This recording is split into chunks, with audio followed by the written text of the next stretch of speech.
బంగాళాఖాతంలో ఏర్పడిన ఉపరితల ఆవర్తన ద్రోణి తెలుగు రాష్ట్రాల్లోని పలు జిల్లాల్లో ఎడతెరిపి లేకుండా కురుస్తున్నటువంటి అతి భారీ వర్షాలు. వివరాల్లోకి వెళ్దాం, వాతావరణ పరిస్థితిని తెలుసుకుందాం. వాటన్నిటికంటే ముందు మీరు ఇంకా మన ఛానల్ కనుక సబ్స్క్రైబ్ చేయనట్లయితే వెంటనే సబ్స్క్రైబ్ చేసి పక్కన ఉన్న బెల్ ఐకాన్ ని కూడా క్లిక్ చేసేయండి.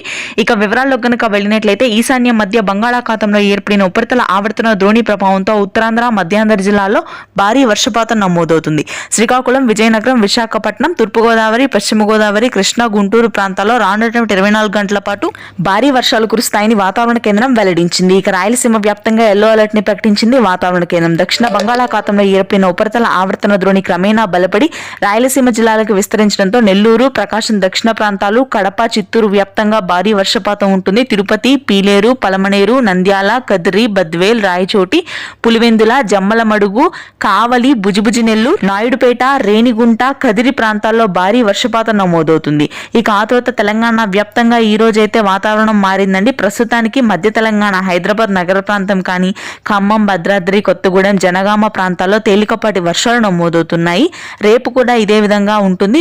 తెలంగాణ వ్యాప్తంగా ఆకాశం మేఘావృతమై పలుచోట్ల చిరుజల్లులు నమోదవుతాయి. ఇక తెలంగాణలోనే కాదు ఉత్తర కోస్తా జిల్లాలో కూడా ఇదే పరిస్థితి కొనసాగుతుంది. ఇది ప్రస్తుతానికి ఉన్న latest weather update. Thank you.